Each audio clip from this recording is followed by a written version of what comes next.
લોભિયા હોય ત્યાં ધુતારા ભૂખે ન મરે. કહેવતને સાચી ઠેરવતો વધુ એક ચોંકાવનારો કિસ્સો સુરતમાં સામે આવ્યો છે. ઉધના બમરોલી રોડ પર એમ્બ્રોઇડરી મશીન ટ્રેન્ડિંગના નામે કરોડો રૂપિયાની નાણાકીય ઠગાઈ ચલાવતું રેકેટ સુરત સાયબર ક્રાઇમે ઝડપી પાડ્યું છે. બીજી વેલ્થ શેરિંગ નામની સ્કીમ મારફતે રોકાણકારોને માત્ર 54 દિવસમાં રૂપિયા ડબલ કરવાની લાલચ આપી અંદાજે 250થી વધુ લોકો પાસેથી રૂપિયા 10 લાખ કરોડથી વધુની ઠગાઈ આચરાઈ હોવાનું સામે આવ્યું છે. સાયબર ક્રાઇમે આ મામલે 2 આરોપીની ધરપકડ કરી છે. આરોપીઓ પાસેથી રોકડ રકમ, નોટ ગણવાનું મશીન, મોબાઈલ ફોન સહિત કુલ 3.93 લાખનો મુદ્દામાલ જપ્ત કરવામાં આવ્યો છે. પોલીસ તપાસ મુજબ ઉધના બમરોલી રોડ પર આવેલા ભાટિયા કોમ્પ્લેક્સમાં નીરજસિંહ રાજપૂત અને તેનો સાગરીત અજયસિંહ રાજપૂતે ભાડે ઓફિસ રાખી હતી. જો કે અંદરથી બીજી વેલ્થ શેરિંગ નામે રોકાણની સ્કીમ ચલાવવામાં આવતી. આરોપીઓ લોકો પાસેથી $300 થી $1000 સુધીનું રોકાણ કરાવી દરરોજ 1.3% નફો આપવાનો દાવો કરતા હતા. સાયબર ક્રાઇમે 9મી તારીખે ઓફિસ પર દરોડો પાડ્યો ત્યારે સ્થળ પરથી 2 આરોપીઓ સાથે ચાર રોકાણકારો પણ મળી આવ્યા હતા. પોલીસના જણાવ્યા મુજબ નીરજસિંહ રાજપૂતે ડિસેમ્બર મહિનામાં આ સ્કીમ શરૂ કરી હતી. શરૂઆતમાં તેણે પોતે ₹46500નું રોકાણ કર્યું હતું. ત્યારબાદ તેના ભાઈ સુનિલસિંહના મિત્રો અલાઉદ્દીન અને ઇમરાન વોરા મારફતે વધુ લોકોને સ્કીમમાં જોડાવવામાં આવ્યા હતા.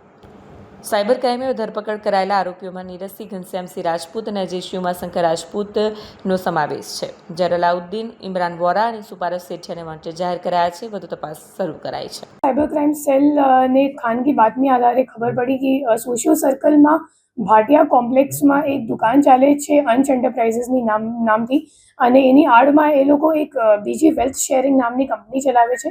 અને આ કંપનીમાં એ લોકો DSG એક્સચેન્જ, જે ઇન્ડિયામાં RBI દ્વારા ઓથોરાઇઝડ કે સેબી દ્વારા ઓથોરાઇઝ નથી, એવી એક સ્ટોક એક્સચેન્જ કે ક્રિપ્ટો એક્સચેન્જ નામની એક એ લોકો ખોટી લિંક બનાવીને જે ઇન્વેસ્ટર્સ છે એમને પાસેથી રોકાણ કરાવે છે.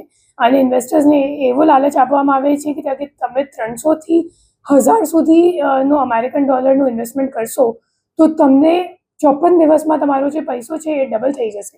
અને એ સિવાય જે આપણે જે આરોપીઓ છે અજયસિંહ અને નીરજસિંહ, તો એ લોકોને દર રોકાણકારો જ્યારે ઇન્વેસ્ટ કરે તો ઇન્વેસ્ટમેન્ટના ઉપર 1.3%નું એ લોકોને પણ કમિશન મળતું હતું. એ રીતની એ લોકો એક મલ્ટી લેવલ માર્કેટિંગ સ્કીમ જેવી ચલાવતા હતા. અને જેટલા પણ રોકડ રૂપિયા એ લોકોને મળતા હતા ઇન્વેસ્ટર્સ પાસેથી, તો એ લોકો એક સુપારસ સેઠિયા કરીને બીજો આરોપી છે જે આ નાસ્તો કરતો છે હાલ, તો એમને એ લોકો હવાલા મારફતે મોકલતા હતા. આ સિવાય જે અલાઉદ્દીન અને ઇમરાન કરીને બીજા 2 આરોપીઓ છે જે હાલ પકડવામાં બાકી છે, એ લોકો અજયસિંહ અને નીરજસિંહનું એ લોકોએ અકાઉન્ટ ખોલાવ્યું હતું. અને એ લોકોએ એમને સુરતની જવાબદારી આપી હતી કે તમે સુરતમાં કોઓર્ડિનેટ કરશો.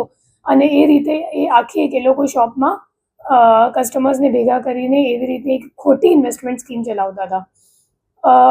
હું મતલબ પબ્લિકને, નાગરિકોને અપીલ કરવા માગું છું કે અગર તમને કોઈ પણ એવી રીતની અનઓથોરાઇઝ એક્સચેન્જ ખોટી લિંકો અગર મળે અને સામેવાળા તમને એક શું કહેવાય સસ્પિશિયસ લિંક આપે અને એમને કહે કે તમને અહીંયા ટ્રેડિંગ સિગ્નલ આપવામાં આવશે અને એ રીતે તમે ઇન્વેસ્ટ કરશો, તો એવી બાતોમાં આવતા નથી. જે સેબી ઓથોરાઇઝડ બ્રોકર્સ હોય એમની મારફતે જ લીગલ ઇન્વેસ્ટમેન્ટ કરવામાં આવે છે અને એ લોકો ખોટા નહીં હોતા. બીજા જે આવી લિંક એ લોકો મોકલે છે અને સંદિગ્ધ લાગે છે તો એ બધા મોટા ભાગે છેતરપિંડીના હોય છે. અને આગળ જઈને તમે કદાચ 2-3 મહિના સુધી એ લોકો રિટર્ન આપશે અને પછી રિટર્ન આપવાનું બંધ કરી નાખશે અને તમારો આખો પૈસો લઈને પછી બહાર નાસી જશે અને તમને ત્યારે ખબર પડશે કે તમારી સાથે છેતરપિંડી થઈ ચૂકી છે. અત્યાર સુધી આ લિંકમાં ખોટા કેટલા ભોગ બની જાય? જ્યારે રેડ કરી ત્યારે 25 કસ્ટમર્સ ત્યાં હાજર હતા. એ સિવાય મુદ્દામાલમાં કેશ કાઉન્ટિંગ મશીન પણ મળી હતી અને ₹3,71,000 પણ ત્યાં શોપમાં અમે લોકોએ કબજે કર્યું છે.